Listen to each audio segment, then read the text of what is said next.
विद्यार्थी मित्रांनो, आज आपण सराव संच 30 अभ्यासणार आहोत. त्यातील पहिला प्रश्न आहे, एका परीक्षेत शबानाला 800 पैकी 736 गुण मिळाले तर तिला किती टक्के गुण मिळाले. आता जे आहे फेब्रुवारी महिन्यात 10वीची परीक्षा असेल, 12वीची परीक्षा होते नंतर, तर मग जे आहे त्या विद्यार्थ्यांना विचारलं जातं तुम्हाला किती टक्के गुण मिळाले. तर हा प्रश्न जे आहे ना अगदी व्यवस्थित करून ठेवा. तर विद्यार्थी मित्रांनो, आज आपण सराव संच 30 अभ्यासणार आहोत. त्यातील पहिला प्रश्न आहे, एका परीक्षेत शबानाला 800 पैकी 736 गुण मिळाले तर तिला किती टक्के गुण मिळाले. बघा, 800 पैकी 736 गुण तर 100 पैकी किती असं आपल्याला करायचं आहे, असं गुणोत्तर आपल्याला मांडायचं आहे. त्यासाठी जे आहे आपण ही माहिती लिहून घेतलेली आहे. x टक्के गुण मिळाले असं समजूया. 800 पैकी 736 गुण तिला मिळालेले होते, ही माहिती दिलेली आहे. तर ती गुणोत्तरे, आता गुणोत्तरे म्हणजे काय, अंश आणि छेद स्वरूपात लिहिणे. दोन रूपात लिहून समीकरण मिळवू. दोन रूपात म्हणजे काय, तर बघा 800 पैकी किती मिळाले, 736, तर 100 पैकी किती म्हणजे x टक्के आपण इथं लिहिलेलं आहे. तर आता जे आहे यांचा तिरपा गुणाकार करायचा, म्हणजे 736 गुणिला 100 आणि 800 गुणिला x. तर x ची किंमत काढायची आहे म्हणून त्याला बाहेर काढलेलं आहे आणि 800 छेदामध्ये लिहिलेलं आहे. मग जे आहे 0 आणि 0, 0 आणि 0 कट करणार आहोत. इथे 8 बाकी राहिले, तर 8ने जे आहे 736ला भाग दिलेला आहे, तर 8 एक 8. आता इथे जे आहे पहिल्यांदा 73ला भाग देऊया, तर 8 9 72 होते. खाली जे आहे बाकी 1 उरला, 1 आणि 6 जे आहे 16 होते. 8चा परत भाग जाईल, 8 दोन्ही 16. तर 92 आपल्याकडे आलेलं आहे, म्हणजेच 92% शबानाला गुण मिळालेले आहेत. नंतर दुसरा प्रश्न आहे, दहीहंडा गावातील शाळेत 500 विद्यार्थी आहेत, त्यापैकी 350 विद्यार्थ्यांना पोहता येते तर किती टक्के विद्यार्थ्यांना पोहता येते आणि किती टक्के विद्यार्थ्यांना पोहता येत नाही असं विचारलेलं आहे. बघा, 500 विद्यार्थ्यांपैकी 350 विद्यार्थ्यांना पोहता येते, तर x टक्के विद्यार्थ्यांना पोहता येते असे मानू. तर ती जी आहे गुणोत्तर दोन रूपात लिहून समीकरण मिळवू. पहिलं गुणोत्तर लिहायचं आहे आपल्याला, किती विद्यार्थी आहेत, एकूण 500 विद्यार्थी आहेत, त्याच्यापैकी किती विद्यार्थ्यांना पोहता येते, तर 350 विद्यार्थ्यांना पोहता येते, म्हणजे 100 पैकी जे आहे x विद्यार्थ्यांना पोहता येते असं आपण समजूया. आता पोहता येत नाही हा जो दुसरा प्रश्न आहे तो आपण नंतर सोडूया. पहिल्यांदा किती टक्के लोकांना पोहता येते ते काढूया. तर आता काय करायचं आहे आपल्याला, नेक्स्ट स्टेप, तर x बाहेर काढायचं आहे, बरोबर 350 गुणिला 100 करायचं आहे आणि छेदामध्ये काय येतील, तर 500 येतील.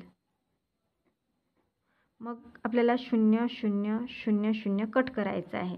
आता या ठिकाणी 5चा भाग जाईल, 5 एक 5, 5 7 35, उरला 0, तर तो जो आहे 7च्या जवळ देऊन द्यायचा, म्हणजे x ची किंमत किती आलेली आहे, तर 70%. आपल्याला उत्तर लिहायचं आहे, 70% विद्यार्थ्यांना पोहता येते.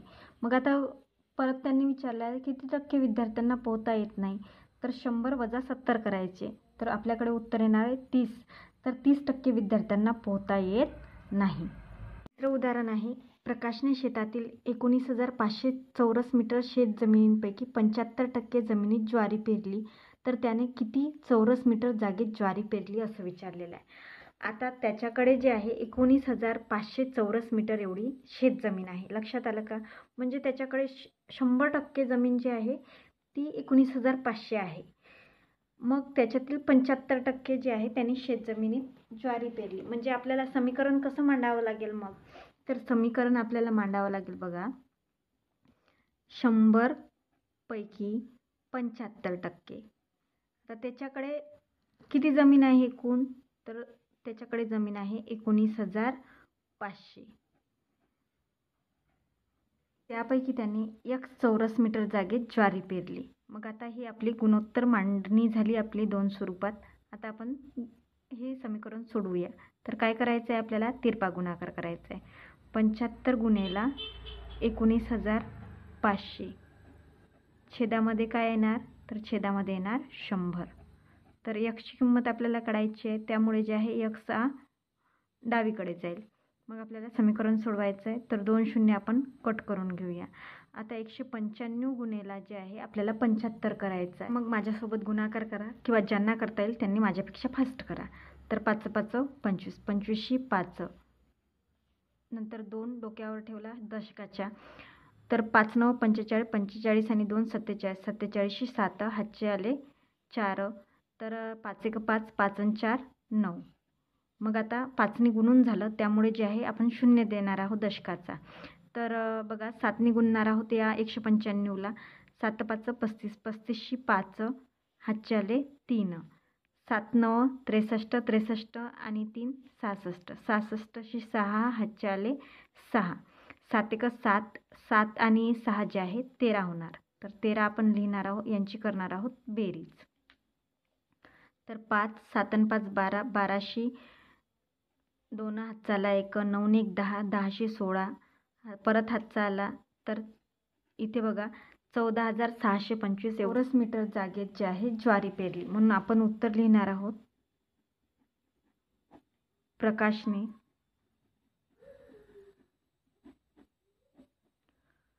14,625 चौरस मीटर जागेत ज्वारी पेरली.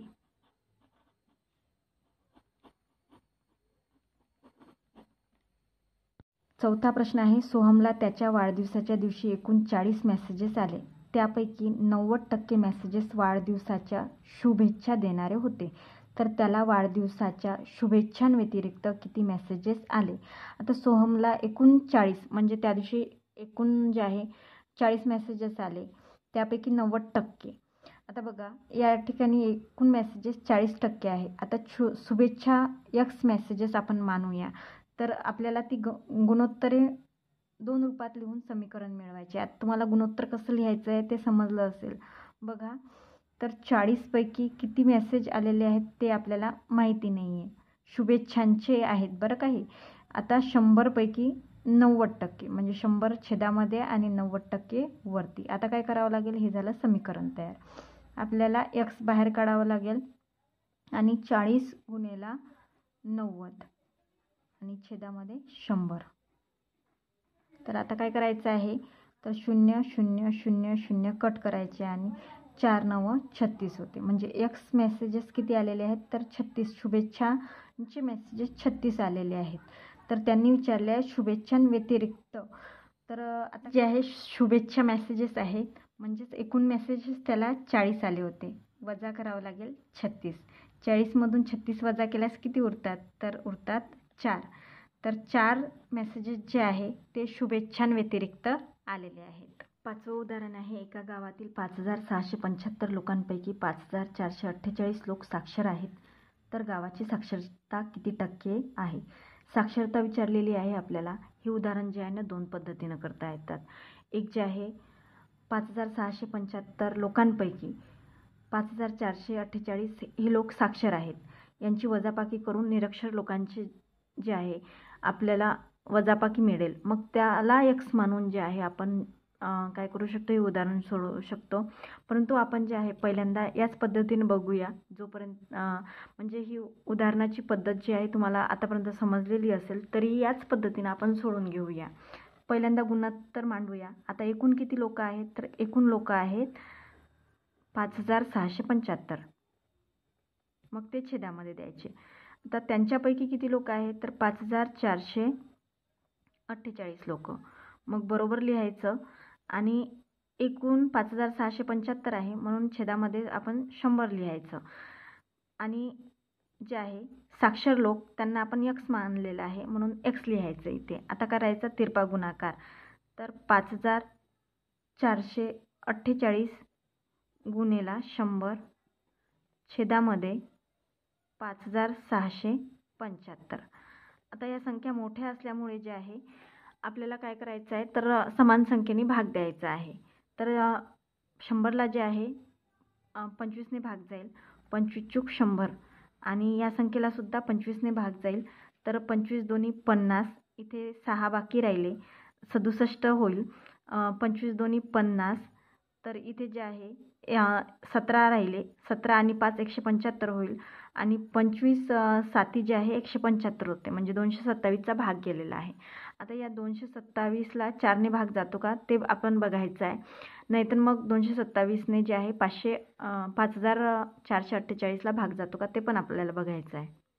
4चा पाढा म्हटला असता जे आहे आपल्याला कुठेही एकक स्थानी 4च्या पाढ्यामध्ये 7 हा अंक आढळत नाही, त्याच्यामुळे 4ने जे आहे 227ला भाग जाणार नाही. त्यामुळे जे आहे आपण थेट 227ने 5448ला भाग देणार आहोत.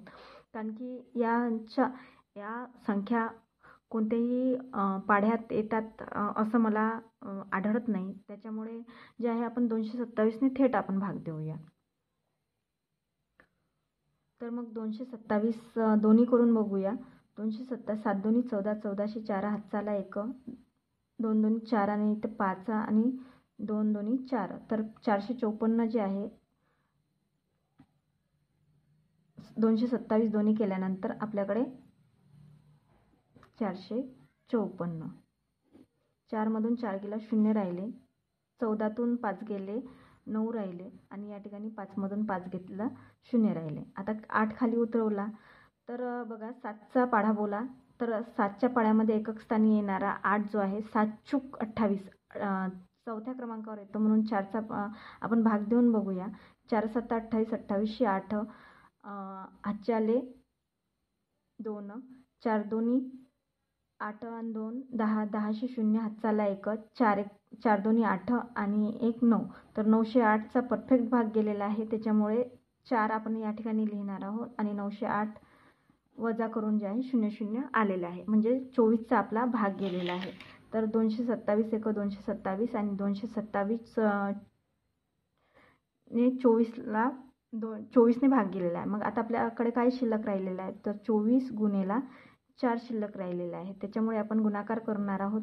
तर 4 चूक 16, 16शी 6 हातचा आला 1 आणि 4 दोन्ही 8 आणि 1 9, म्हणजे 96% लोक जे आहे तिथले साक्षर आहे, म्हणून आपण उत्तरामध्ये लिहूया. उत्तर बरोबर गावाची साक्षरता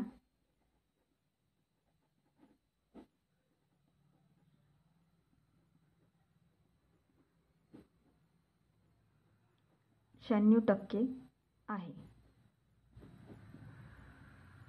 पद्धत म्हणजे 5675 बघा, 5675 वजा 5448 आपल्याला करायचं आहे.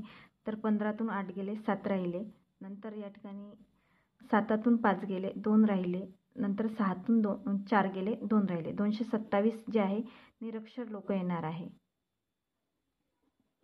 तर आपल्याला समीकरण थोडंसं जे आहे आपली गणिताची मांडणी बदलावी लागेल. निरक्षर लोक x मानू आणि ती गुणोत्तरे 2 रूपात मांडून समीकरण मिळवू असं लिहायचं आहे आपल्याला. आता एकूण लोकांपैकी निरक्षर लोक किती आहे, तर 227. 5675 पैकी 227 हे निरक्षर आहेत, म्हणजे एकूण लोकांपैकी x लोक ही जी आहे ती निरक्षर आहे आपण समजूया. मग आपल्याला काय करायचं, समीकरण मांडायचं आहे, सोडवायचं आहे. 227 गुणिला 100 होईल आणि छेदामध्ये 5675 होईल. आता परत आपल्याला भाग द्यायचा आहे 25ने, 25 चूक 100 आणि या ठिकाणी जे आलं होतं 227 आलं होतं. बघा 227 1 227 आणि हे जे आहे 4% निरक्षर लोक आहे हे लक्षात ठेवा. म्हणजे साक्षर लोकांसाठी आपल्याला काय करावं लागेल, परत साक्षर लोक मिळवण्यासाठी तर 100 वजा 4 करावं लागेल, म्हणजेच 96% आपल्याकडे साक्षर लोक येणार आहे. या पद्धतीनेही तुम्ही उदाहरण सोडवू शकता. साक्षरता 96%, या 2 पद्धतीने तुम्ही जे आहे उदाहरण सोडवू शकता. तुम्हाला जी पद्धत आवडेल त्या पद्धतीने तुम्ही जे आहे उदाहरण सोडवू शकता. प्रश्न 6 आहे, एका निवडणुकीत गावातील 1200 महिलांपैकी 1080 महिलांनी मतदान केले, तर वडगावातील 1700 महिलांपैकी 1360 महिलांनी मतदान केले. कोणत्या गावातील मतदान करणाऱ्या महिलांचे प्रमाण जास्त आहे हे आपल्याला ठरवायचं आहे. तर पहिल्यांदा आपण थेट जे आहे उदाहरण सोडवायला घेऊया. तर इथे जांभूळ गाव आहे आणि इथे वडगाव लिहायचं. मग जांभूळ गावातील एकूण महिला किती होत्या, तर एकूण महिला आहेत 1200, म्हणजे ते छदस्थानी येईल. 1200 महिलांपैकी किती महिलांनी मतदान केले? तर 1080 बरोबर 100. 1200 म्हणजे 100% लोकांनी तिथे 100% लोक होते, त्यापैकी x% लोकांनी जे आहे मतदान केले. मग आता काय करायचं आहे? तिरपा गुणाकार करायचा आहे. एक्सला बाजूनं काढून घेतलं आणि 1080 गुणेला 100 छेदामध्ये जे आहे 1200 आपण लिहिणार आहोत. मग गणित सोपं करण्यासाठी आपण पहिले शून्य कट होतं का? तर होतं. मग ते शून्य कट करूया. आता या 12ने 1080ला भाग जातो का? तर हो जातो. 12च्या पाढ्यामध्ये जे आहे 108 आहे. तर 12 एक 12 आणि 12 9 108 आणि इथे शून्य बाकी आहे, तो वरती लिहायचा. म्हणजे एक्सची किंमत किती आलेली आहे? तर एक्सची किंमत आलेली आहे 90%. आता एक्स म्हणजे काय? तर मतदान करणाऱ्या महिलांची टक्केवारी. तर जांभूळ गावातील महिलांनी 90% मतदान केले. आता पुढे जे आहे आपल्याला वडगावातील महिलांनी केलेल्या मतदानाची टक्केवारी काढायचं आहे. त्यासाठी जे आहे आपल्याला बघायचं आहे एकूण महिला किती आहे वडगावामध्ये? तर एकूण महिला आहेत 1700. मग त्यापैकी जे आहे 1700 पैकी 1360 म्हणजे 1360 महिलांनी मतदान केले. 1700 म्हणजे 100% त्यांचं झालेलं आहे आणि 1360 महिलांनी मतदान केले म्हणजे मतदान करणाऱ्यांचा टक्केवारी आपण x समजूया. मग पुढे जे आहे एक्सला बाजूनं काढूया आणि तिरपा गुणाकार करूया. 1360 गुणेला 100 छेदामध्ये 1700. तर बघा इथे गणित सोपं करण्यासाठी आपण पहिल्यांदा 00 कट करून घेणार आहोत. तर 17नी जे आहे 136ला भाग द्यायचा आहे, तो जातो का ते बघायचं आहे. तर 8चा भाग जाईल. 17 आठी जे आहे 136 होतात आणि इथे शून्य जसंच्या तसं. म्हणजे एक्सची किंमत किती आलेली आहे? तर एक्सची किंमत आलेली आहे 80%. तर एक्स म्हणजे आपण काय मानलं होतं? तर मतदान करणाऱ्या महिलांचे टक्केवारी समजलं होतं. मग आपण उत्तर लिहून घेऊया. वडगावातील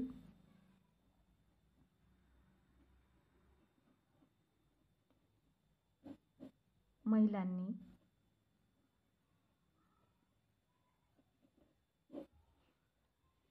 80% मतदान केले.